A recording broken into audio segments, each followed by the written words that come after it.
a great joy for us to introduce our New Grace Ministries to you all.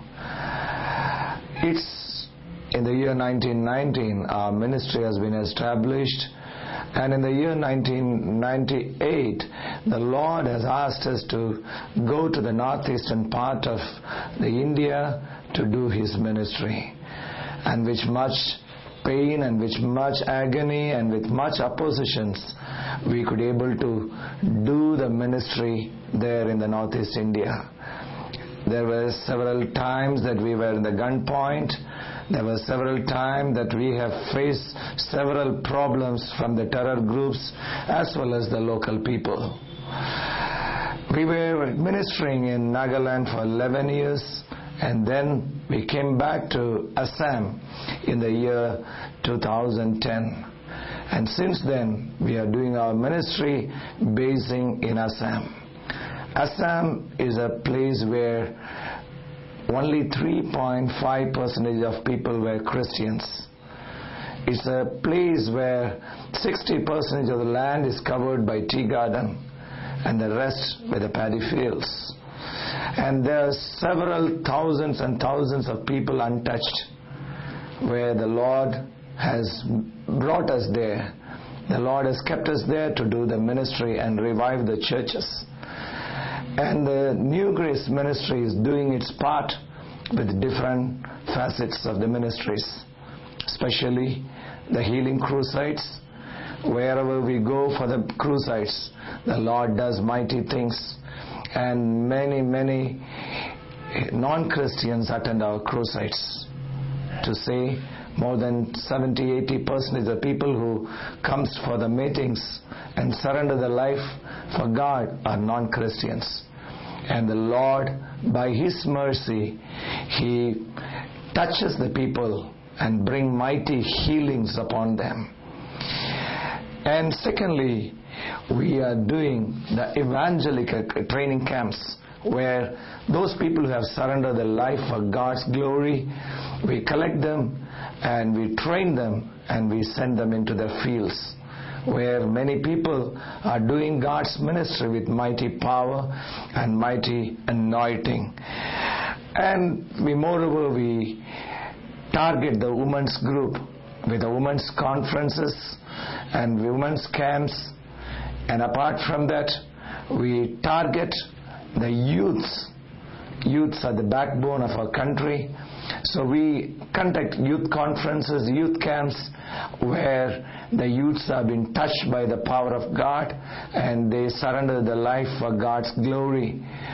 And it's all over the world. Wherever we go, the Lord catch hold of the youth, younger generation for His glory. Apart from the youth ministry, we are concentrating on the children's ministry also. We have a secular school for them, where the children from different criteria, different religion, they come and they learn in our school. The main motto of our school is hope towards excellence. The children are given an updated education irrespective of their positions. The children of the rural areas can get an updated education through our institutions. Mainly, they get the computer education from class 1 on. And apart from that, our children, they learn the Bible verse, they memorize, they sing gospel songs, they pray before and after the school, they pray during the examination, and the Lord is touching the hearts of the children, and through them their house and the households are blessed. And apart from that, we are doing the charitable ministry. Many a times people suffer. The Assam is well known for its floods, where every year hundreds and thousands of people are suffering from these flood situations. When the river Brahmaputra overflows, it happens that so many houses have been broken off, so many people are homeless, and we as a New Grace Ministries team, we go and we help them out doing the charitable work. It's not only for Christians, it's for every people, because the Bible says Jesus went on doing good. That's a part of our ministry. And now we have started up our work, the project building work in Assam. This building will have an evangelical training college, and it will have a school building. It will have a 24 hours prayer center, and moreover, it will have the guest house of the servants of God who comes from all over. So I would like to invite you to take part in this project. If God leads you, you can be a part of this ministry, and you can do mighty things for God's glory in this Northeast India. So my dear brothers and sisters, this New Grace Ministry is a God-given ministry. This New Grace Ministry is led by the Holy Spirit, and this New Grace Ministry is all your ministries. Because of your prayer, because of your support, we are in this position now. So I would like to request you to continue to pray and continue to support as per the leading of the Lord.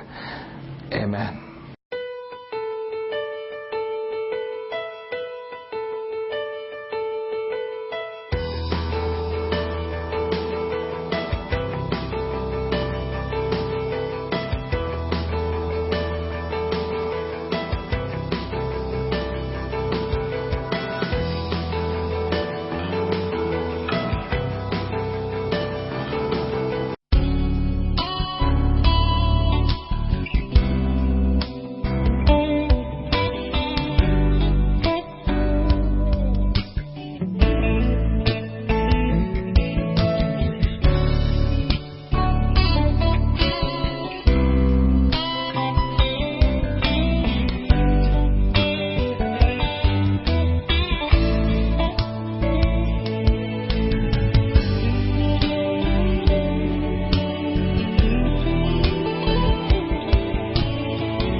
வேத புஸ்தகத்தை திருப்பி யாத்ராமத்தின் புஸ்தகம் 15ஆம் அதிகாரத்தின் 11வது வசனத்தை நாம் வாசிப்போம்.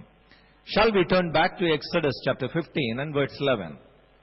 Who is like unto thee, O Lord, among the gods? Who is like thee, glorious in holiness, fearful in praises, doing wonders? தமிழிலே விதமாய் சொல்லுகிறது, கர்த்தாவே, தேவர்களில் உமக்கு ஒப்பானவர் யார்? பரிசுத்தத்தில் மகத்துவம் உள்ளவரும் துதிகளில் பயப்படத்தக்கவரும் அற்புதங்களை செய்கிறவருமாகிய உமக்கு ஒப்பானவர் யார்? We have a unique God. We have a unique God. He is an uncomparable God in this universe. No one can say, I am like the Almighty God. I am like Jehovah. The Bible itself says, He is a unique God. உமக்கு ஒப்பானவர் யார் ஆண்டவரே? பக்தன் எவ்வளவு தெளிவாக சொல்கிறான் பாருங்க. கர்த்தாவே, தேவர்களில் ஒப்பானவர் யார்? உமக்கு ஒப்பானவர் யார்? பரிசுத்தத்திலும் மகத்துவம் உள்ளவரும். எனக்கு அன்பார்ந்த தேவ பிள்ளைகளே, நாம் ஆராதிக்கிற தேவன் is an uncomparable God. You cannot tie up with anyone else. பாருங்க, சில இடங்கள்ல போனா, சில ஹோட்டல்ஸ், சில முக்கியமான ஸ்தலங்கள்ல போனா, எல்லா மதத்தில் உள்ள சாமிகளையும் போட்டு இயேசுவனுடைய படத்தையும் அதுல போட்டு ஃப்ரேம் பண்ணி வச்சிருப்பாங்க. What does it mean? They mean that all the gods and goddesses are same. இன்றைக்கு பாருங்க, இந்த modern world people even preach that through any God you can go to heaven. You can go through Jesus, you can go through the other religious gods, but anyhow the destination is the same. ஆனால் வேதம் சொல்லுகிறது, கர்த்தாவே தேவர்களில் உமக்கு ஒப்பானவன் யார்? No one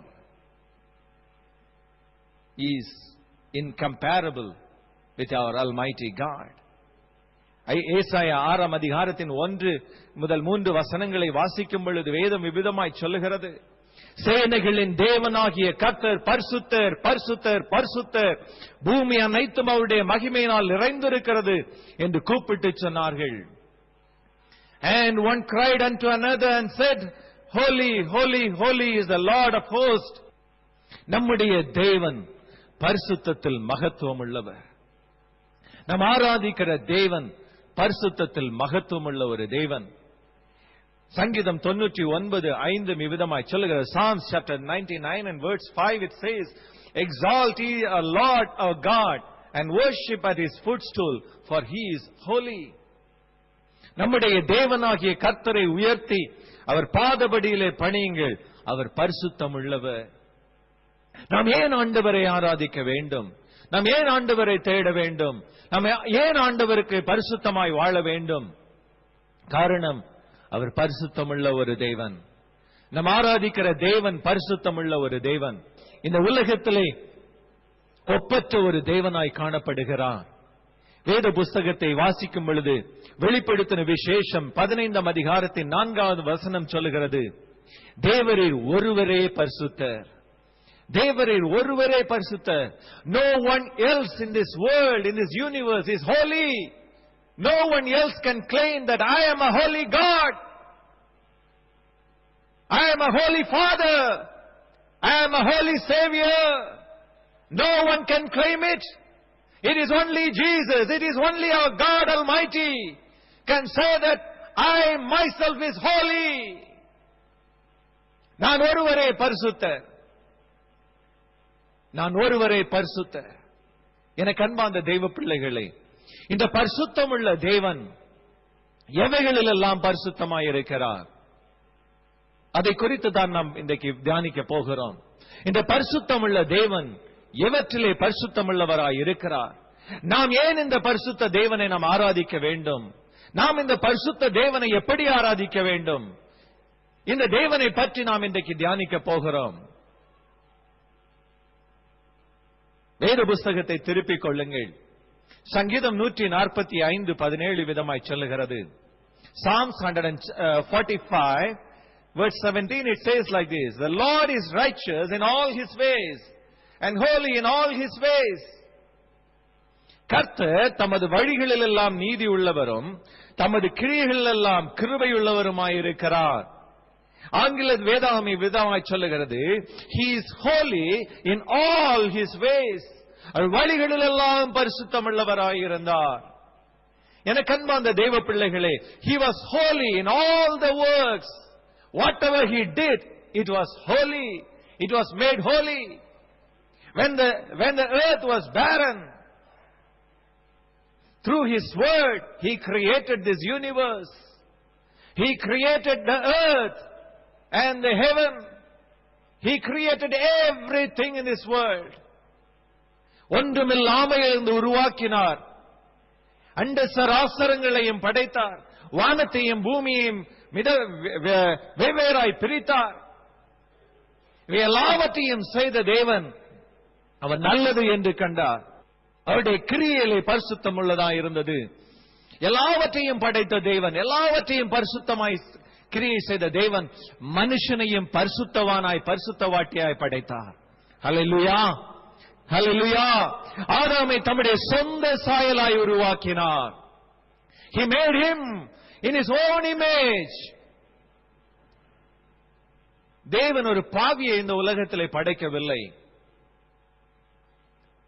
தேவன் ஒரு அக்கிரமக்காரனை இந்த உலகத்திலே படைக்கவில்லை. ஒரு அக்கிரமக்கார சகோதரியை துணையாக தேவன் கொடுக்கவில்லை.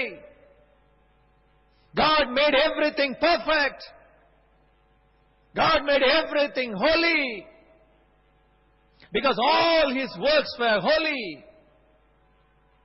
ஆண்டவர் சொன்னார், ஆதியாகமத்தின் புஸ்தகம் 1ஆம் அதிகாரத்தின் 2-3 வசனங்களை பார்க்கும் பொழுது, and the earth was without form and void, and darkness was upon the face of the deep, and God said, let there be a light, and there was light, and God saw the light, and it was good, and God divided the light from the darkness. The earth was covered with darkness. இந்த பூமி அந்தகாரப்பட்டு இருந்தது, பூமி இருளினால் சூழ்ந்திருந்தது. வெளிச்சம் உண்டாக கடவுது என்று சொன்னார். வெளிச்சம் தோன்றிற்று. இருளையும் வெளிச்சத்தையும் வெவ்வேறாய் பிரித்தார். இவை நல்லது என்று கண்டார் என்று வேதம் சொல்லுகிறது. அவர் ஒவ்வொரு கிரியைகளையும் செய்யும் பொழுது, அவர் ஒவ்வொரு படைப்புகளையும் படைக்கும் பொழுது வேதத்திலே பார்க்கிறோம், அது நல்லது என்று கண்டார் என்று சொல்லி.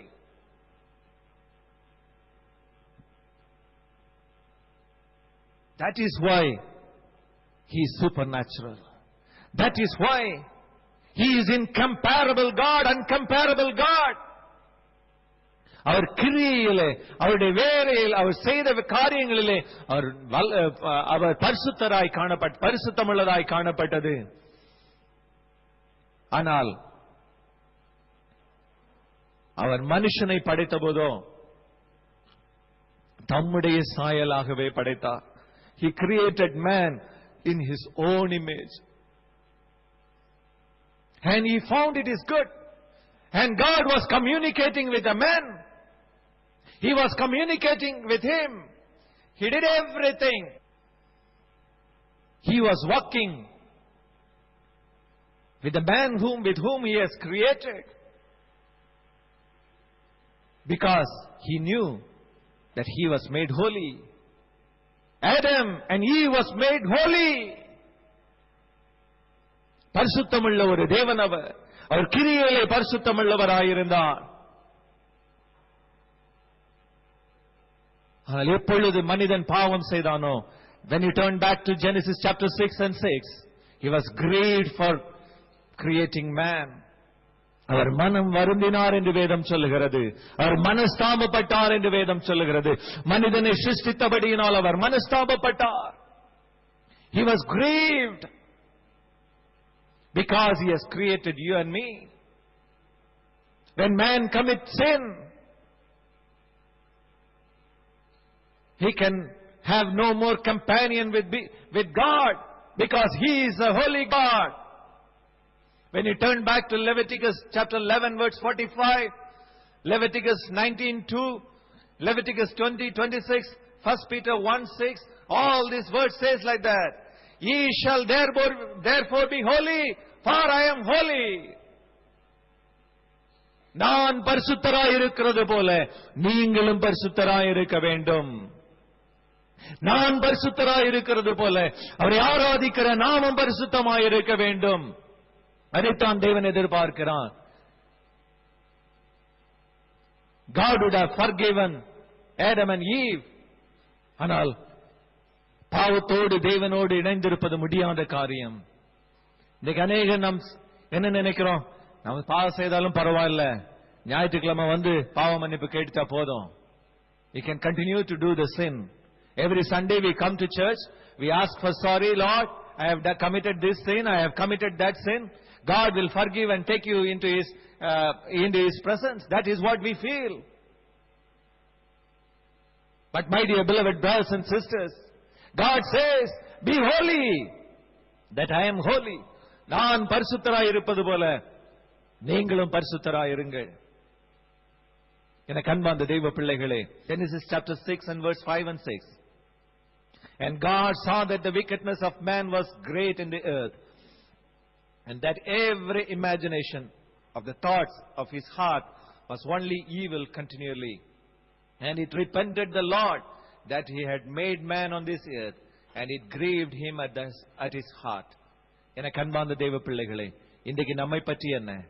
தேவன் உன்னை படைத்தபடியினாலே அவர் மனஸ்தாபப்படுகிறாரா? Or is he happy? இன்றைக்கு நம்மை பற்றி என்ன? பரிசுத்தமுள்ள ஒரு தேவன், அவருடைய நடக்கையிலே பரிசுத்தம், அவருடைய கிரியையிலே பரிசுத்தம், அவருடைய செயலிலே பரிசுத்தம்.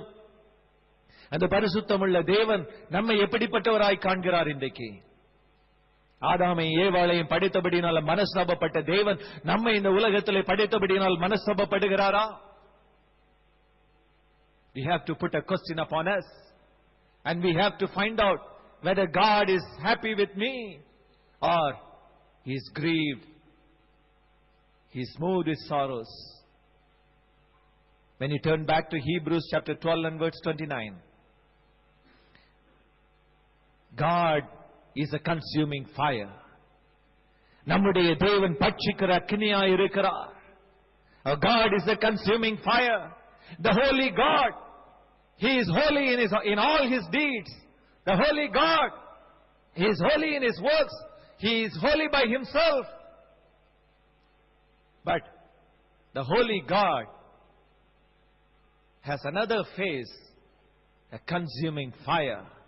A God is a consuming fire. எனக்கு அன்பார்ந்த தேவ பிள்ளைகளே, we feel that whatever we want to do, we can do it. But let me tell you one thing. He is a consuming fire. He is a consuming fire. Sodom Gomorrah was consumed with a fire. பாவம் பெருகினபடியினால ஆண்டவர் Sodom Gomorrah பட்டணத்தை அழித்தார். அவர் அன்புள்ள தேவன்தான். அவர் அன்பிலே பூரணப்பட்ட தேவன்தான். He is a God of compassion. He is a God of mercy. He is a God of love. Everything is okay. But at the same time, when you continue to be with sin, He becomes a consuming fire.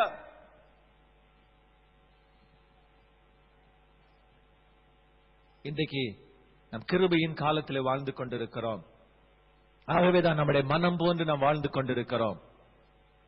எங்கே தேவன் என்னை பட்சிக்க முடியும் என்றால் பட்சிக்கட்டும் என்று சொல்லிக் கொண்டிருக்கிறோம்.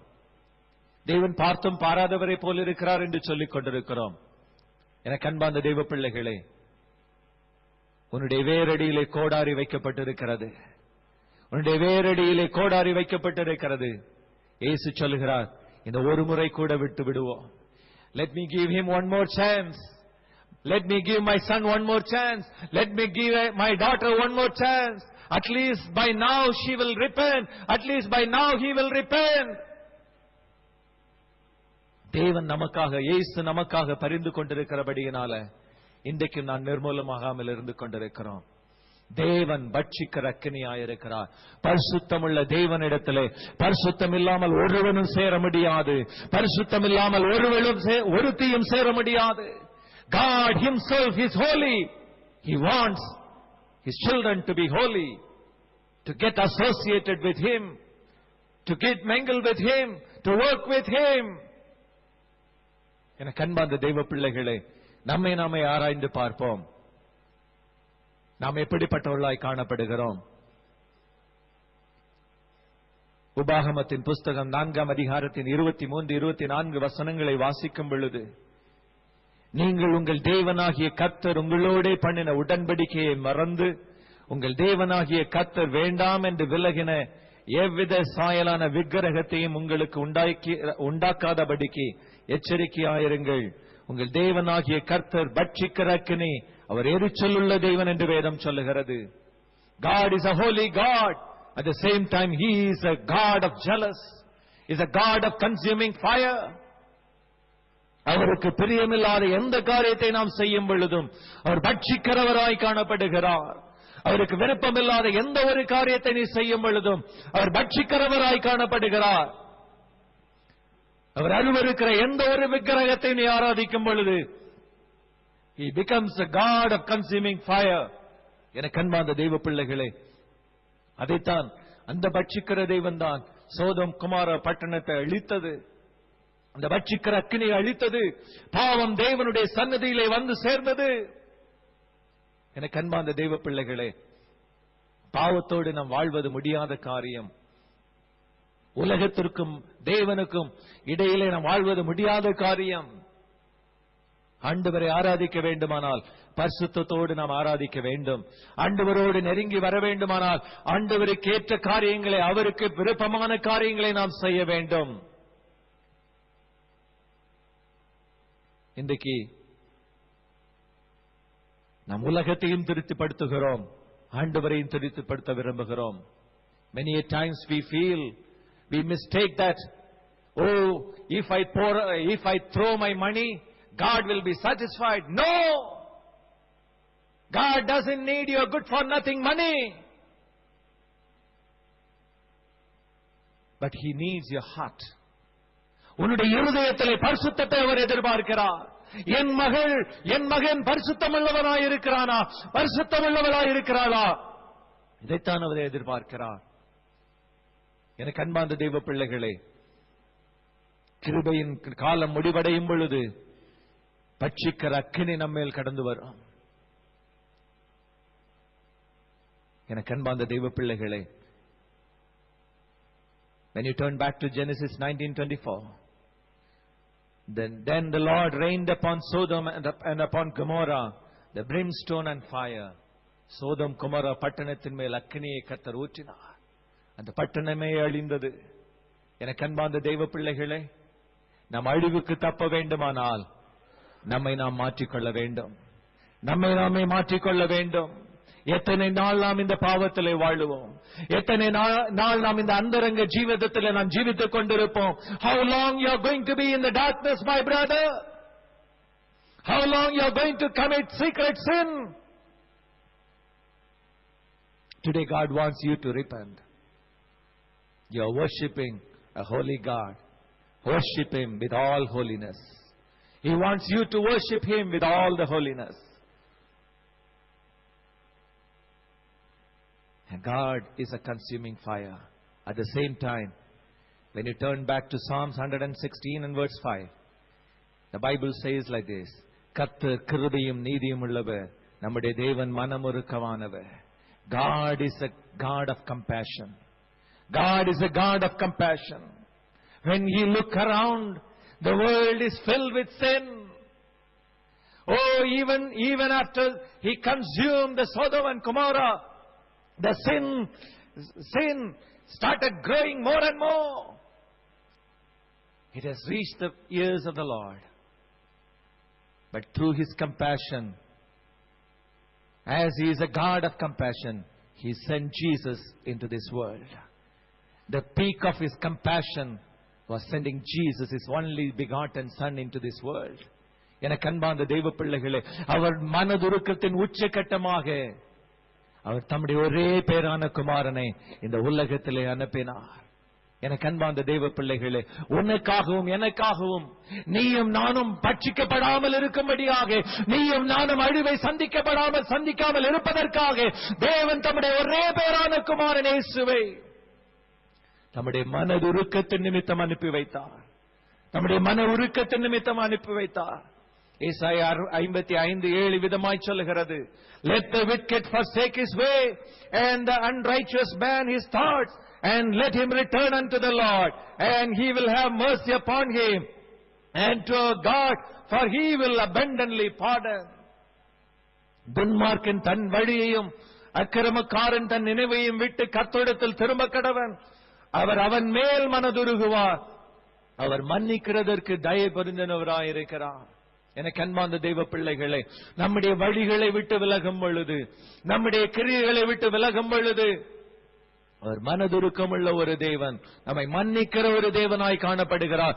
இந்த ராத்திரி வேளையில் நீ எந்த சூழ்நிலையை வந்து அமர்ந்திருந்தாலும் பரவாயில்லை, ஏதோ ஒரு பாவத்திலே அகப்பட்டவளாய் அந்தரங்க ஜீவிதத்திலே மனம் வெந்து போய் நொந்து போய் வந்து அமர்ந்திருக்கலாம். இன்றைக்கு ஆண்டவரோடு கூட தான் பேசிக் கொண்டிருக்கிறார். எத்தனை நாள் சகோதரி இந்த அந்தரங்க ஜீவிதம், எத்தனை நாள் சகோதரன் இந்த பாவத்திலே வாழ்ந்து கொண்டிருக்க போகிறாய்?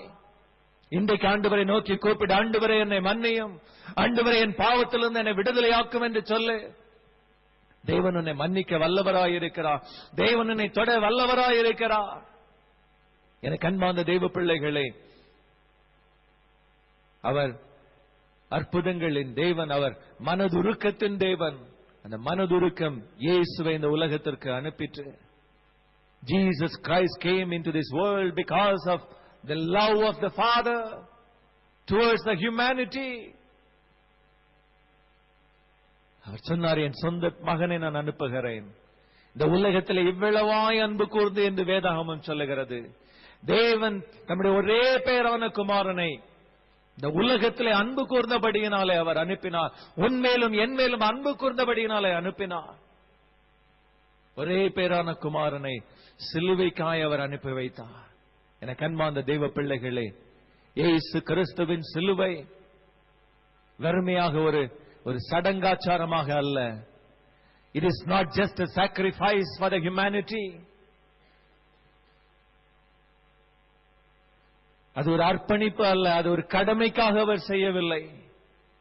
என கண்மார்ந்த தெய்வ பிள்ளைகளே, இன்றைக்கு ஒருவேளை ஒரு மனிதன் நமக்கு நன்மை செய்து விட்டால் அவனுக்காக நாம் ஏதோ நன்மை செய்து விடலாம். நாம் இந்த சில வேளை சொல்லுகிறோம், நான் உனக்காக உயிரை கூட நான் கொடுப்பேன் என்று சொல்லுகிறோம். ஒருவேளை சிநேகிதன் தன் சிநேகிதனுக்காக தன் ஜீவனை கொடுக்க முடியும்.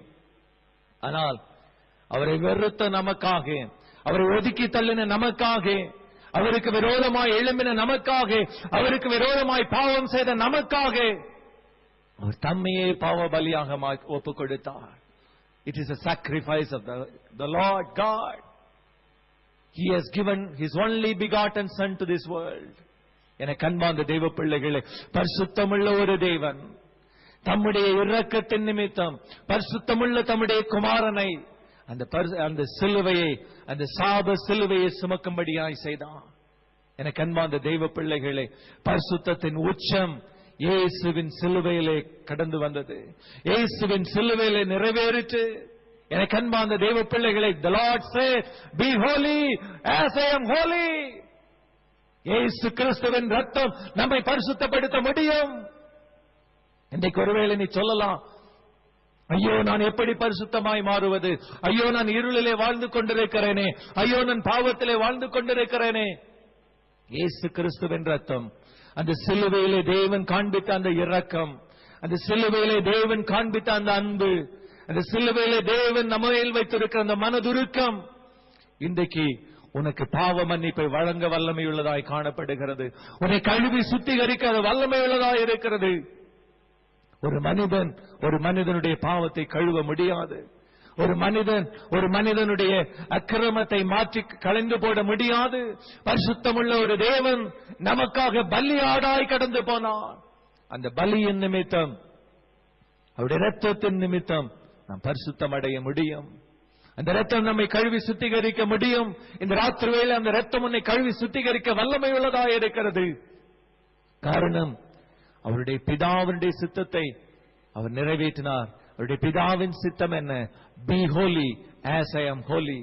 இந்த ஜனங்களை பரிசுத்தமாக்குவதற்கு வேறு வழி தெரியவில்லை. ஒரே வழி, தன்னுடைய குமாரனை சிலுவையிலே அனுப்ப வேண்டும். நம்முடைய குமாரனை சிலுவையிலே அனுப்பினார். பாவத்தின் திரைச்சிலை இரண்டாய் கிழித்தார்.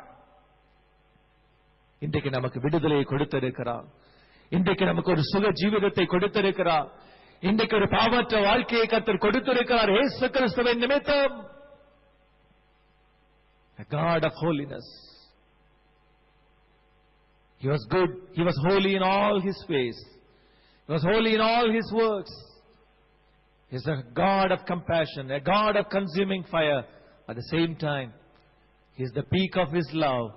The peak of His holiness has sent His Son, only begotten Son, into this world to make us holy, to live holy, to transform us for the extension of His kingdom. எனக்கு அன்பார்ந்த தெய்வ பிள்ளைகளே, சங்கீதம் 48:14 வாசிக்கும் பொழுது, for this God is our God forever and ever. He will be our guide even unto death. மரண பரியந்தம் நம்மை நடத்துகிற ஒரு தேவன். அவர் பரிசுத்தமுள்ள ஒரு தேவனாய் இருக்கிறபடியினால அவர் ஒருபோதும் நம்மை கைவிடுகிற தேவனாய் இருக்கவில்லை. ஒரு பரிசுத்தமுள்ள ஒரு தேவன் தம்மை நோக்கி கூப்பிடுகிற ஒருவனையும் அவர் புறம்பே தள்ளுகிற தேவன் அல்ல. Because of His holiness, the Bible says, unto death He will guide us. அவருடைய பரிசுத்தம் நம்மை மரண பரியந்தம் காக்க வல்லமை உள்ளதாக இருக்கிறது. மரண பரியந்தம் காக்க வல்லமை உள்ளதாக இருக்கிறது. இன்னைக்கு பாருங்க, வாலிபர்கள் தங்களுக்குள்ளாலே பரிமாறும் பொழுது என்ன சொல்லுவாங்க? நம்ம இந்த ஸ்நேகம் செத்தாலும் அது பிரியாது. Till we die, we will love each other, we will give life for each other. இன்னைக்கு அநேக வாலிபர்கள் விழுந்து போவதற்கு காரணம் இதுதான். பேசும்போது இனிமையாய் பேசுவாங்க. பாம்பு ஏவாள் இடத்துல அப்படித்தான் இனிமையா பேசுச்சு. என்ன பேசுச்சு? இதை நீ சாப்பிட்டால், இதை புசித்தால் உனக்கு எல்லா ஞானமும் வந்துரும், உன் கண் திறந்துரும். இன்னைக்கு அநேக வாலிபர்கள் தங்களுக்குள்ளாக இப்படித்தான் பேசிக் கொண்டிருக்கிறாங்க. எதற்கு? ஒருவர் கண்ணை திறப்பதற்காகவா? இல்லை, அழிவை நோக்கி போவதற்காக. வாலிபர்கள் இன்றைக்கு அழிந்து கொண்டிருப்பதற்கு காரணம் இனிமையான பேச்சுகளை நம்பி நம்மையே மறந்து விடுகிறோம். சொல்லிக் கொள்ளுகிறோம், ஒருவரை ஒருவர் பகிர்ந்து கொள்ளுகிறோம். செத்தாலும் நான் உன்னை கைவிட மாட்டேன், இந்த உலகமே உன்னை கைவிட்டுடலாம், நான் உன்னை கைவிட மாட்டேன். ஆனா ஒரு வருஷம் கழிச்சு பாத்தீங்கன்னா அதே வார்த்தையை அவர் இன்னொருத்தட்ட சொல்லிட்டு இருப்பாரு. அதே வார்த்தையை அந்த அம்மா இன்னொருத்தட்ட சொல்லிட்டு இருக்கோம். ஹல்லேலூயா. நீங்க எத்தனை பேர் பார்த்திருக்கிறீங்களோ பார்க்கலையோ எனக்கு தெரியல. I hear the cry of many parents coming and telling me like that. ஐயா, என்னுடைய மகன் இப்படியாய் கெட்டு போனான், என்னுடைய மகள் இப்படியாய் சிறழிந்து போனார். ஐயோ, அவர்கள் ஓடி போய் திருமணம் செய்து கொண்டார்கள், இப்பொழுது அவர் பிரிந்திருக்கிறார்கள். எனக்கு அன்பார்ந்த தெய்வ பிள்ளைகளே, be holy as I am holy. தேவன் அதைத்தான் சொல்லுகிறார். உடைய குடும்பத்தில் ஏன் இந்த சாபம்? உடைய குடும்பத்தில் ஏன் இந்த பிளவு? உடைய குடும்பத்தில் ஏன் இந்த கோரம்? ஏதோ ஒரு இடத்துல ஆண்டவருக்கு பிரியமில்லாமல் நாம் நடந்திருக்கிறோம். ஆண்டவரிடத்தில் கேட்டு பார்ப்போம், ஆண்டவரே, எங்கு நான் தவறு செய்திருக்கிறேன், எங்கே நான் விழுந்து போயிருக்கிறேன், ஆண்டவரே எனக்கு காண்பியும் என்று சொல்லுங்க. பரிசுத்தமுள்ள ஒரு தேவனை நாம் பரிசுத்தம் இல்லாமல் தரிசிப்பது முடியாத காரியம், பரிசுத்தம் இல்லாமல் ஆராதிப்பது முடியாத காரியம். ஒருவேளை முன்பாய் நிற்கிற இந்த ஊழியக்காரனுக்கு அது தெரியாமல் இருக்கலாம், ஒருவேளை உங்களுடைய ஆலயத்தில் இருக்கிற மற்றவர்களுக்கு அது தெரியாமல் இருக்கலாம். ஆனால் உன் அக்கிரமம் இயேசுவுக்கு முன்பாக, தேவனுக்கு முன்பாய் மறைவாய் இருக்கவில்லை. நீ செய்கிற ஒவ்வொரு காரியங்களும் தேவனுக்கு முன்பாய் மறைவாய் இருக்கவில்லை. இன்றைக்கு கண்ணீர் வடிப்போமா? மரண பரியந்தம் அவருனை நடத்த வல்லவராக இருக்கிறார். அன்பு சகோதரி சொன்னாங்க, ஐயோ, I was struggling in financial needs.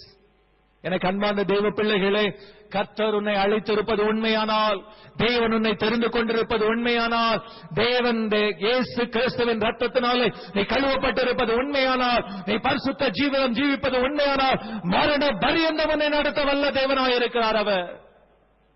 பாடுகள் வரலாம், பிரச்சனைகள் வரலாம், போராட்டங்கள் வரலாம், நோய் நொடிகள் வரலாம், ஆனாலும் மரண பரியந்தம் அவர் உன்னை கைவிட மாட்டார். மரண பரியந்தம் கைவிட மாட்டார். நான் நாகாலாந்து பட்டணத்தில் இருக்கும் பொழுது அந்த பட்டணம் முழுவதும் டெரரிஸ்ட் பவுண்ட் ஏரியா. எனக்கு அன்பார்ந்த தெய்வ பிள்ளைகள், எந்த நேரம் எங்கே மரணம் வரும் என்று தெரியாது, எங்கே ஃபயரிங் ஸ்டார்ட் ஆகும் என்று தெரியாது. அப்படிப்பட்ட ஒரு இடம் அது. நான் யாரும் வெளியே செல்ல மாட்டார்கள். தீவிரவாதிகள் நடமாடுகிற ஒரு ஸ்தலம். நேரடியாகவே ஃபயரிங் நடக்கும். In the heart of the town firing takes place. எல்லாரையும் ஒருவித திகில்னால், எல்லாரும் ஒரு விதமான பயத்தினாலே வாழ்ந்து கொண்டிருப்பார்கள். எனக்கு அன்பார்ந்த தெய்வ பிள்ளைகளே, நான் ஊழியத்திற்கு சென்று கொண்டு இரவு வெகு நேரம் கழித்து வருவேன். அங்கு உள்ள ஜனங்களை கேட்பாங்க, ஐயா, நீங்க எப்படி இந்த நடுராத்திரியிலே வர்றீங்க, உங்களுக்கு பயம் இல்லையா? எனக்கு அன்பார்ந்த தெய்வ பிள்ளைகளே, நம்முடைய தேவன் மரண பரியந்தம் நம்ம காக்க வல்லவராயிருக்கிறார். ஹல்லேலூயா. இந்த ஒரே ஒரு வார்த்தையை தான் நான் சொல்லுவது உண்டு. If God has chosen me for His ministry, till my death He will hold me. கடைசி பரியந்தம் என்னை நடத்த வல்லவராயிருக்கிறார். இன்னைக்கு பாருங்க, ஊழியக்காரங்க எல்லா இடத்துக்கும் போவாங்க. இந்த நார்த் ஈஸ்ட் இந்தியான்னு சொன்னா பாருங்க, maximum people will come back. They will not go into North East India because it's totally, the 7 states of North East India is totally bound with terrorism. One way or other there is a problem. அதனால பாருங்க, பீகார் வரைக்கும் வருவாங்க, ஜார்க்கண்ட் வரைக்கும் வருவாங்க, டெல்லி வரைக்கும் போவாங்க. But North East is very difficult for the people to come there. கர்த்தர் அங்கே அழைத்து சென்றார் என்றால் He has a purpose for me. ஒரு நோக்கத்தோடு கர்த்தர் சென்று அழைத்து கொண்டு போயிருக்கிறார். எனக்கு அன்பார்ந்த தெய்வ பிள்ளைகளை, உன்னை பற்றி என்ன? வெறுமையாய் ஒரு கிறிஸ்தவ ஜீவிதம் ஜீவித்து இந்த உலகத்திலே மடிந்து போவதா, அல்ல பரிசுத்தமுள்ள தேவனுக்கு பரிசுத்தமாய் வாழ்வதா? யோசித்து பாருங்க. நீ ஒருவேளை உலகத்தை ஏமாற்றிக் கொண்டிருக்கலாம், உன்னுடைய சொந்த பெற்றோரை ஏமாற்றிக் கொண்டிருக்கலாம், சொந்த பிள்ளைகளை ஏமாற்றிக் கொண்டிருக்கலாம், உன் சபையை ஏமாற்றிக் கொண்டிருக்கலாம். நான் பரிசுத்தவான் பரிசுத்தவாட்டி என்று சொல்லி நீ நாடகம் ஆடிக்கொண்டிருக்கலாம். ஆனால் இன்றைக்கு அந்த பரிசுத்தமுள்ள தேவன் உன்னை பார்த்து கேட்கிறார், உன்னை பற்றி என்ன சகோதரனே, உன்னை பற்றி என்ன சகோதரியே, உன் பரிசுத்த ஜீவனம் எப்படிப்பட்டதாக இருக்கிறது?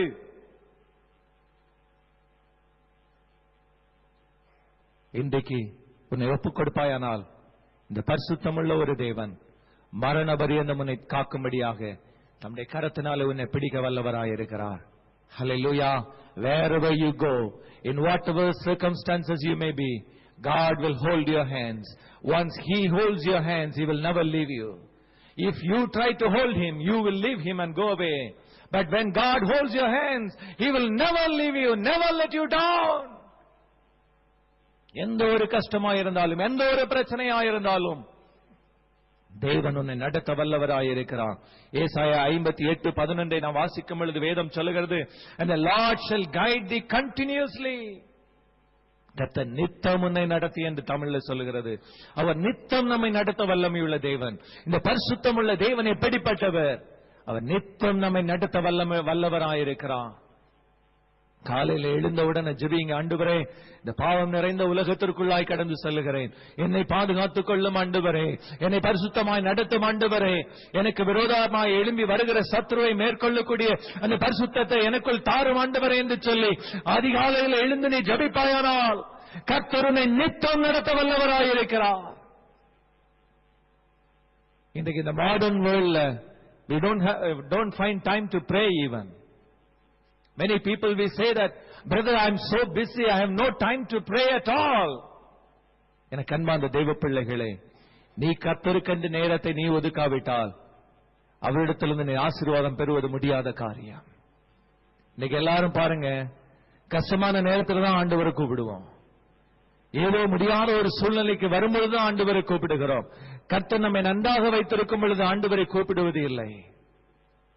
Let's call back to the Lord. Every morning you cry unto the Lord, Lord, I am going into the sinful world. Keep me holy, Lord. Keep me as a righteous person in this world, Lord. மரண பரியந்தம் உன்னை நடத்துவா, நித்தம் உன்னை நடத்தி என்று வேதம் சொல்லுகிறது. தமிழில் அழகாய் சொல்லுகிறது, நித்தம் உன்னை நடத்தி மகா வறட்சியான காலங்களிலே உன் ஆத்மாவை திருப்தியாக்கி உன் எலும்புகளை நினமுள்ளவராக்குவார்.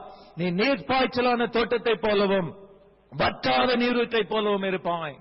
What a great blessing when the Lord holds your hands. When the holy God holds your hand, you will never be put down, you will never be let down. மகா வறட்சியான காலத்தில் உன்னை நடத்துவாராம். Hallelujah. Hallelujah. Have you come here with a difficulty? Is that your finance drought? Is that you are facing problem? வற்றாத ஜீவன் நீரூற்றை போல உன்னை ஆசீர்வதிக்க வல்லவராயிருக்கிறார். வற்றாத நீரூற்று. You can take again and again and again and again, but it will come. The blessing will pour in. That is the uniqueness of our holy God. நம்முடைய பரிசுத்தமுள்ள தேவனுடைய ஒரு விசேஷித்த குணம் அது. இன்றைக்கு உங்களுடைய சூழ்நிலை பற்றி கவலைப்படாதீங்க. ஒருவேளை உங்களுடைய பிசினஸ்ல தோல்வியா, வேலை ஸ்தலங்களில் பிரச்சனைகளா, பயப்படாதீங்க. Hold on to this God. Give your heart to the Lord to make yourself holy. ஆண்டவர் நீங்கள் உங்களை பரிசுத்தப்படுத்தும் பொழுது, இயேசு கிறிஸ்துவின் இரத்தத்தினால் கழுவப்பட்டு நீங்கள் பரிசுத்தமாய் மாறும் பொழுது அவர் உங்களை கரம் பிடிக்கிறார். When He holds your hand, எந்த சூழ்நிலையிலும் உங்களை விட மாட்டாரு. எந்த சூழ்நிலையும் விட மாட்டாரு. நான் நாகாலாந்துக்கு போகும்போது, none of our family members want us to go. All the report we got was a negative report. அங்க போனா மனுஷங்களை வெட்டி தின்றவங்க, வெட்டிடுவாங்க, குத்திடுவாங்க, கொன்னுடுவாங்க. So Nagaland is a human headhunters. Those days they were human headhunters. மனிதர்களை வெட்டி புசிக்கிற ஜனங்கள். அவர் நடுவிலே ஊழியத்தை செய்ய கர்த்தர் அனுமதித்தார். அது என்னுடைய பலத்தினால் அல்ல, என்னை அழைத்து சென்ற தேவன் என்னை கரம் பிடித்தபடினாலே. ஹல்லேலூயா, ஹல்லேலூயா. நான் ஒருவேளை கடந்து சென்றிருப்பேனால் ஒரு சில நாட்களில் ஓடி வந்திருப்பேன் திரும்ப. ஆனால் கர்த்தர் நடத்தும் பொழுது அவர் நித்தமுனை நடத்துகிறார். பிரச்சனைகள் இல்லாமல் அல்ல, பிரச்சனைகள் உண்டு, போராட்டங்கள் உண்டு, துப்பாக்கி முனையில் நின்ற நாட்கள் உண்டு. இவை எல்லாவற்றின் நடுவிலும் கர்த்தர் நடத்தினார். ஹல்லேலூயா, ஹல்லேலூயா. என்னை நடத்தின தேவன் உங்களையும் நடத்துவான். எனக்கு வழிகாட்டின தேவன் உங்களுக்கும் வழிகாட்டுவான். என்னை வறட்சியான பாதையிலே கொண்டு சென்ற தேவன், என்னை இப்போ ஜீவ நீரூற்றினாலே ஆசீர்வதிக்கிற தேவன் உன்னையும் நடத்துவார். உன்னுடைய வறட்சியான நாட்களை மாற்றுவார். காரணம், அவர் வார்த்தையிலே பரிசுத்தம் உள்ளவர். அவர் சொல்லுகிறது ஆம் என்றும் ஆமேன் என்றும் இருக்கிறது. அவர் பொய் சொல்ல ஒரு மனிதன் அல்ல. அவர் பொய் சொல்ல ஒரு மனிதன் அல்ல. உனக்கு இதை தருகிறேன் அதை தருகிறேன் என்று சொல்லி பொய் சொல்லுகிற ஒரு தேவன் அல்ல. ஒருவேளை ஊழியக்காரன் பொய் சொல்லலாம், உன்னோட ஆண்டவர் இதை சொல்லுகிறார் அதை சொல்லுகிறார், பொய்யான தீர்க்க தரிசனம் சொல்லலாம். ஆனா ஆண்டவர் உன்னோடு பேசுவது உண்மையானால் அதை நிறைவேற்றவும் வல்லவராய் இருக்கிறார். ஹல்லேலூயா. சில வேளை தீர்க்க தரிசனம் நமக்கு நேராக தீர்க்க தரிசனம் வருகிறது. அநேக நேரங்களில் இந்த தீர்க்க தரிசனம் இட்ஸ் நாட் கெட்டிங் ஃபுல்ஃபில்ட். நம்ம உடனே என்ன நினைக்கிறோம், இந்த ஊழியக்காரர் ஏதோ கோல்மால் பண்ணிட்டு இருக்கிறாரு, இவர் ஏதோ சொல்லிட்டு போயிட்டார், நடக்கல. My dear beloved brothers and sisters, until you make yourself holy for the Lord, never ever the promises will get fulfilled. Hallelujah, hallelujah. எத்தனை ஊழியக்காரங்க உன் தலையில கழுத்தை வைத்து, ஓ நீ இப்படி இருப்ப அப்படி இருப்ப, தலை ஆகாமல் வாலாகாமல் தலையாவா என்று சொல்லி எத்தனை தீர்க்கதரிசிகள் உனக்கு சொன்னாலும் நீ பரிசுத்தமா இல்லாத பட்சத்திலே இந்த ஆசீர்வாதத்தின் வாக்கு தத்தங்கள் நிறைவேறுவது இல்லை. ஒரு நாள் நிறைவேறுவது இல்லை. என்றைக்கு உன்னை பரிசுத்தத்திற்காக ஒப்புக் கொடுக்கிறாயோ, என்றைக்கு உன்னுடைய வாழ்க்கை இருளிலிருந்து வெளிச்சத்திற்காக ஒப்புக் கொடுக்கிறாயோ, அன்று முதல் தேவன் அந்த ஆசீர்வாதத்தின் வாக்கு தத்தங்களை நிறைவேற்ற ஆரம்பிக்கிறார். 1983 ஆண்டு தினகரன் ஜெபம் பண்ணும் பொழுது சொன்ன காரியங்கள், உலகெங்கும் எங்கும் உன்னை கொண்டு சென்று நான் தேவனுடைய ஊழியத்தை உன் மூலம் பிரஸ்தாபப்படுத்துவா, உன்னை கொண்டு பெரிய காரியங்களை செய்ய போறா என்று சொல்லி தீர்க்கதரிசனம் சொன்னார்கள். எத்தனையோ ஆண்டாயிருச்சு. அவர் சொன்ன உடனே நான் சொன்னேன், நான் எங்க உலகம் எங்கும் போறது, நான் எங்க ஊழியம் செய்யறது.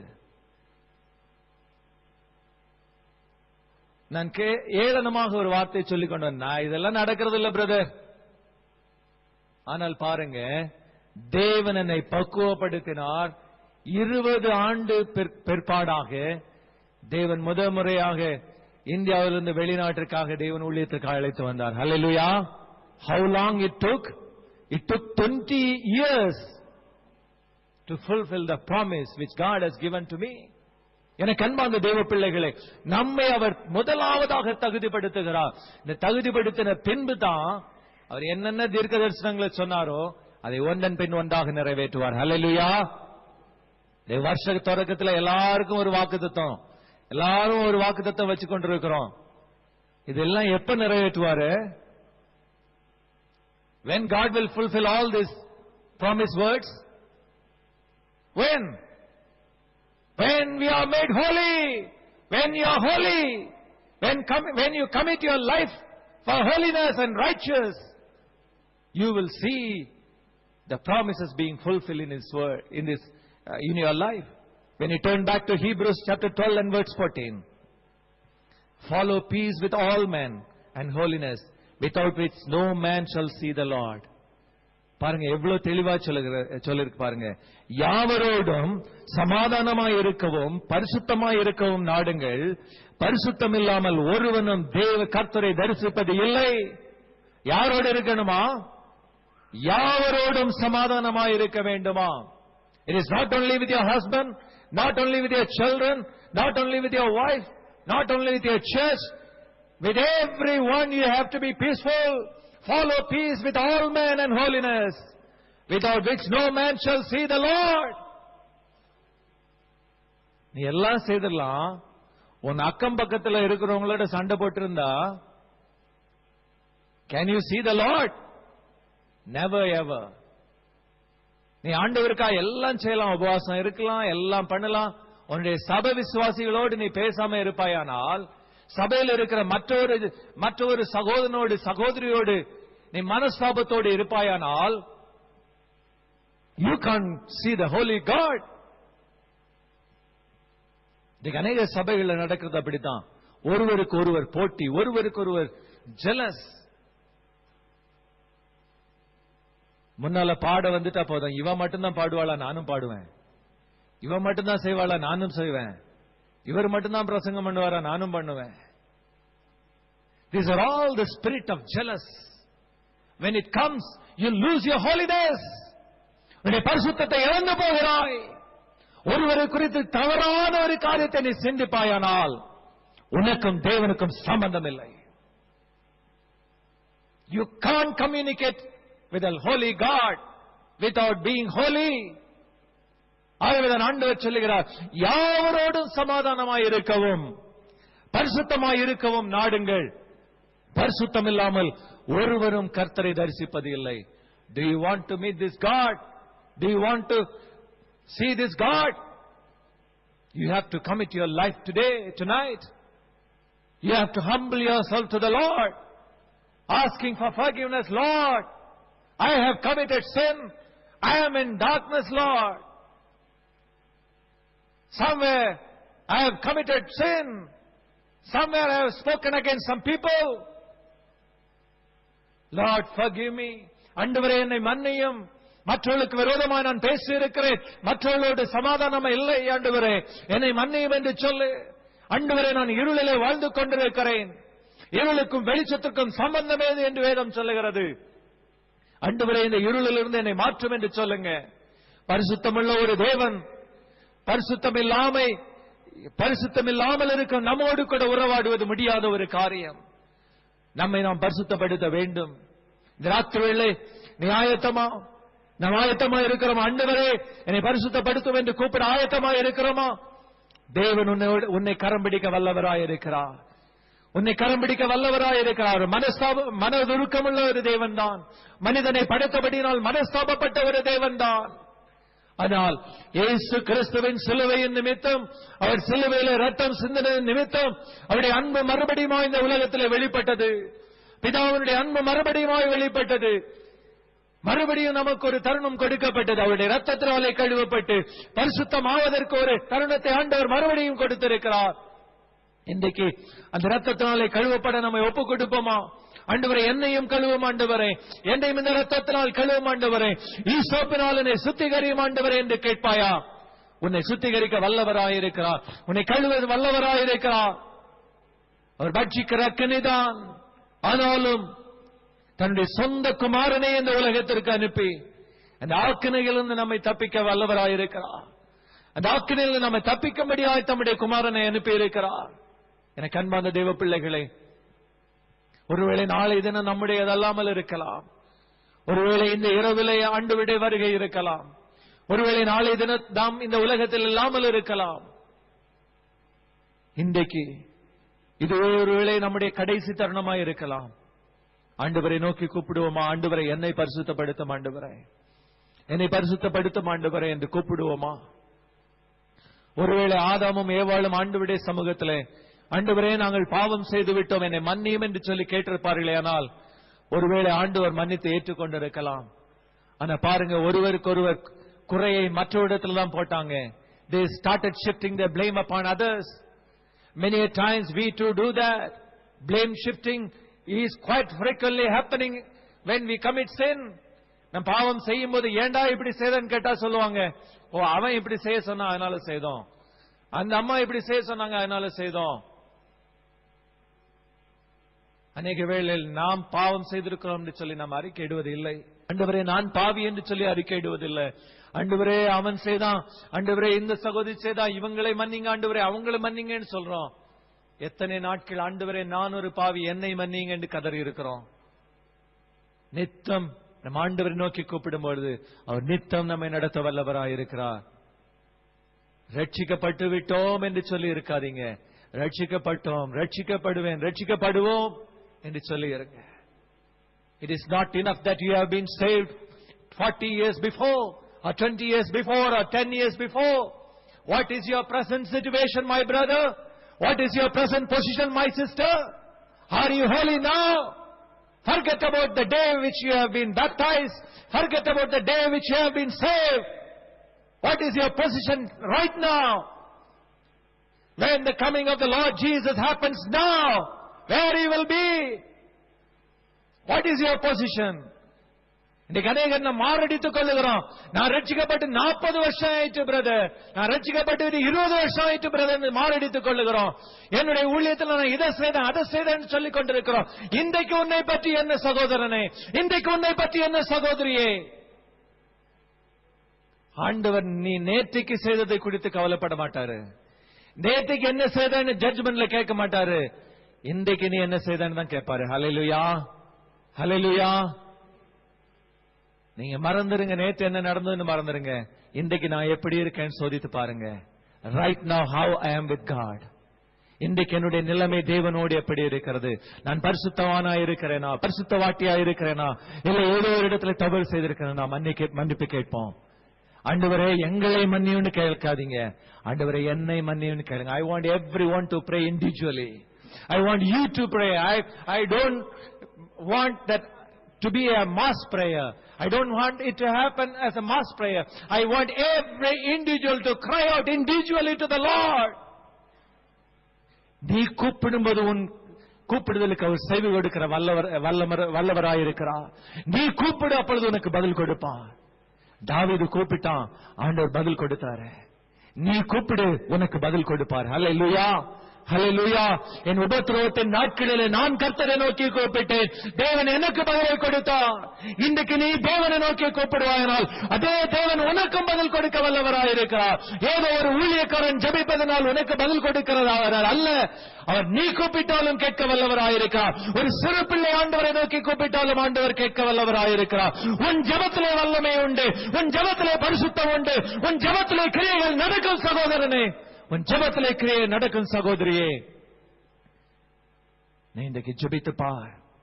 ஒருவேளை நீ சொல்லலாம், நான் பாவி, என் ஜெபத்தை ஆண்டவர் எங்க கேட்க போறாரு? இல்லை பிரியமானவர்களே, நீ என்றைக்கு நான் பாவி என்று சொல்லி மனஸ்தாபப்படுகிறாயோ அன்றைக்கு தேவன் உன் வார்த்தைக்காக செவியை சாய்த்துக் கொண்டிருக்கிறார். எப்பொழுது என் மகன் என்னை நோக்கி கூப்பிடுவான், எப்பொழுது என் மகள் என்னை நோக்கி கூப்பிடுவாள். இன்றைக்கு ஆண்டவர் இந்த இடத்துல உலாவிக் கொண்டிருக்கிறார், பரிசுத்த ஆவியானவர் உலாவிக் கொண்டிருக்கிறார். If you call unto him, he will definitely answer you, my brother. He will definitely answer you, my sister. Whatever may be the situation, first we are going to pray for the holiness. ஆண்டவரே என்னை பரிசுத்தப்படுத்தும், ஆண்டவரே என்னை பரிசுத்தப்படுத்தும். Shall we all stand for a moment? நம்ம எல்லாரும் எழுந்து நிற்போம். நாம் ஜெபிக்க போகிறோம் இப்பொழுது. இது மிக முக்கியமான ஒரு நேரம், இது மிக முக்கியமான ஒரு நேரம். நாம் இங்கு ஏதோ ஒரு சம்பவம் நடக்கிறது பார்த்து கொண்டு போவோம் என்று நாம் இங்கு வரவில்லை. ஆண்டவரிடத்திலிருந்து ஏதோ ஒன்றை பெற்றுச் செல்ல வேண்டும் என்று வந்திருக்கிறோம். நம்முடைய தேவன் பரிசுத்தமுள்ள ஒரு தேவன். அவருக்கு இணையானவர் யாரும் இல்லை, அவருக்கு ஒப்பானவர் யாரும் இல்லை, ஒருவனும் இல்லை என்று வேதம் சொல்லுகிறது. நம்முடைய தேவன் பரிசுத்தமுள்ள ஒரு தேவன். அந்த பரிசுத்தமுள்ள ஒரு தேவன் உனக்குள் வாசம் பண்ண விரும்புகிறார். இந்த ராத்திரி வேளையிலே அந்த பரிசுத்தத்தை உனக்கு கொடுக்க ஆயத்தமாக இருக்கிறார். எனக்கு அன்பான சகோதரனே, எனக்கு அன்பான சகோதரியே, நீ ஆயத்தமாய் இப்பொழுது அந்த பரிசுத்தமுள்ள தேவனை பற்றிக் கொள்ளும்படியாக, அந்த பரிசுத்தமுள்ள தேவனுக்கு உன் இதயத்தை கொடுக்கும்படியாக நீ ஆயத்தமாய் இருக்கிறாயா? உன் வாய்களை திறந்து கேட்பாயா, ஆண்டவரே என்னை பரிசுத்தப்படுத்தும். Hallelujah. Whoever calls on him, he will answer you. யார் யார் அவரை கூப்பிடுறீங்களோ உங்களுக்கு ஆண்டவர் பதில் கொடுக்க வல்லவராயிருக்கிறார். நீ சத்தம் போட்டு ஜெபிக்க வேண்டும் என்று அல்ல, உன் இருதயம் ஆண்டவரோடு பேசிக் கொண்டிருக்கட்டும், உன் இருதயம் ஆண்டவரோடு பேசிக் கொண்டிருக்கட்டும். உன் அருகாமையில் யார் இருக்கிறார் என்று நீ பார்க்க வேண்டாம். யார் உன் அருகாமையில் இருந்து உன்னுடைய ஜெபத்தை கேட்டு விடுவார்களோ என்று நீ கவலைப்பட வேண்டாம். உன் இருதயம் ஆண்டவரோடு பேசிக் கொண்டிருக்கட்டும், அந்த தேவனோடு உன் இருதயம் பேசிக் கொண்டிருக்கட்டும். உனக்காக அடிக்கப்பட்ட அந்த இயேசு கிறிஸ்துவோடு கூட பேசிக் கொண்டிருக்கட்டும். Hallelujah, hallelujah, hallelujah. Thank you Jesus, thank you Jesus. ஜெபிங்க, உள்ளத்தை ஆழத்திலிருந்து கூப்பிடுங்க. ஏசப்பா என்று கூப்பிடுங்க, ஏசப்பா என்று கூப்பிடுங்க. நமக்காக பரிந்து பேசிக் கொண்டிருக்கிறாரே, ஒரு ஆண்டு கூட கொடுப்போம், இந்த ஒரு முறை விட்டு விடுவோம், இனி தவறு செய்தால் நாம் பார்த்துக் கொள்வோம் என்று சொல்லி நமக்காக பரிந்து பேசிக் கொண்டிருக்கிறாரே, அந்த தேவனை நோக்கி கூப்பிடுவீங்களா? இப்பொழுது அவர் உன்னை கரம் பிடிப்பார். அந்த பரிசுத்த தேவன் உன்னை கரம் பிடிப்பார். இப்பொழுது உன்னைக்காக ரத்தம் சிந்தின இயேசு உன்னை கரம் பிடிப்பார். இப்பொழுது ஐயோ என் மகன் என்னை நோக்கி கூப்பிடுகிறானே, ஐயோ என் மகள் என்னை நோக்கி கூப்பிடுகிறாரே, ஐயோ நான் அவளை பிடிக்கட்டும், அவளை நான் நடத்தட்டும் என்று சொல்லி வழி நடத்துகிற ஒரு தேவன் உன்னை நடத்தும்படியாய் இப்பொழுது கடந்து வருவார். உன் கரத்தை பிடிக்கும்படியாய் கடந்து வருவார். ஹல்லேலூயா, ஹல்லேலூயா, ஹல்லேலூயா, ஹல்லேலூயா. விட்டு விடாதீங்க, அவரை விட்டு விடாதீங்க, பரிசுத்த ஆவியானவரை விட்டு விடாதீங்க. Thank you Jesus, thank you Jesus, thank you Jesus. ஹல்லேலூயா, ஹல்லேலூயா. ஆவியானவர் சொல்லுகிறார், சிலர் பாவத்திற்காக மனம் கசந்து ஜெபித்துக் கொண்டிருக்கிறீங்க, உங்க அந்தரங்கத்திற்காக நீங்க ஜெபிக்கிறீங்க. கர்த்தர் ஒரு விடுதலையை கொடுக்கிறார். இப்பொழுது ஆவியானவர் ஒரு விடுதலையை கொடுக்கிறார். உங்களால் விட முடியாதுதான், ஆனால் கர்த்தரால் எல்லாவற்றையும் செய்ய முடியும். என் தேவனால் எல்லாவற்றையும் செய்ய முடியும். உனக்கு அந்த பாவத்திலிருந்து விடுதலையாக்கும்படியாக தேவன் தம்முடைய கரத்தை உன்மேல் நீட்டுகிறார். இப்பொழுது ஹல்லேலூயா. விட முடியாத பாவங்களையும் தேவன் விடுபடியாய் செய்வார். இப்பொழுது Thank you Jesus, thank you Jesus, thank you Jesus. சாபங்களை ஆசீர்வாதமாய் மாற்றுவார். அவரை கூப்பிடும் பொழுது thank you Lord, thank you Lord, thank you wonder working Father. நன்றி தகப்பனே. அவர் உன்னை கரம் பிடிக்கும் பொழுது வறண்ட நாட்களிலும் கூட உன்னை செழிப்பாக வைத்துக் கொள்ளுவார். வறண்ட நாட்களிலும் கூட வற்றாத நீரூற்றை போல உன்னை பாதுகாத்துக் கொள்ளுவாராம். அவர் பரிசுத்தமுள்ள ஒரு தேவன், அவருக்கு ஒப்பானவர் யாரும் இல்லை. அவர் வச்சிக்கிற அக்கினியானவர் தான். அதே நேரத்தில் அவர் மனதுருக்கமுள்ள ஒரு தேவன். தம்முடைய மனதுருக்கத்தின் நிமித்தம் இயேசு இந்த உலகத்தில் அனுப்பின ஒரு தேவன். அன்பின் உச்சக்கட்டத்தை தம்முடைய குமாரன் நிமித்தம் அவர் வெளிப்படுத்தின ஒரு தேவன். ஹல்லேலூயா. அன்பின் தகப்பனே, உடைய பிள்ளைகளோடு பேசி அவருடைய கருத்தை பிடித்திருக்கிறீரே, உமக்கு நன்றி ராஜா. நன்றி செலுத்துகிறோம் ஆண்டவரே. இவ்வளவு நேரம் நீர் எங்களோடு கூட இடப்பட்டபடினாலும் உமக்கு ஸ்தோத்திரம் ஆண்டவரே. இந்த இடத்தை விட்டு நாங்கள் கடந்து செல்லும் பொழுது பரிசுத்தமுள்ள ஒரு ஜீவிதத்தோடு கூட கடந்து செல்லுகிறோம் ஆண்டவரே. ஓ பி ஹோலி ஆஃப் ஐ அம் ஹோலி என்று சொன்னீங்களேப்பா. எங்களை நாங்களே பரிசுத்தப்படுத்த ஆண்டவரே நித்தம் எங்களை நடத்துங்க ஆண்டவரே. பரிசுத்தமாய் ஜீவிக்க நித்தம் எங்களை நடத்துங்க ஆண்டவரே என்று சொல்லி நாம் கடந்து செல்ல போகிறோம். ஹல்லேலூயா. நன்றி தகப்பனே, எங்களோடு பேசினபடினால நன்றி. எல்லா துதி கன மகிமை அப்பாவுக்கே செலுத்துகிறோம். கிறிஸ்துவின் மூலம் ஜெபிக்கிறோம் பிதாவே.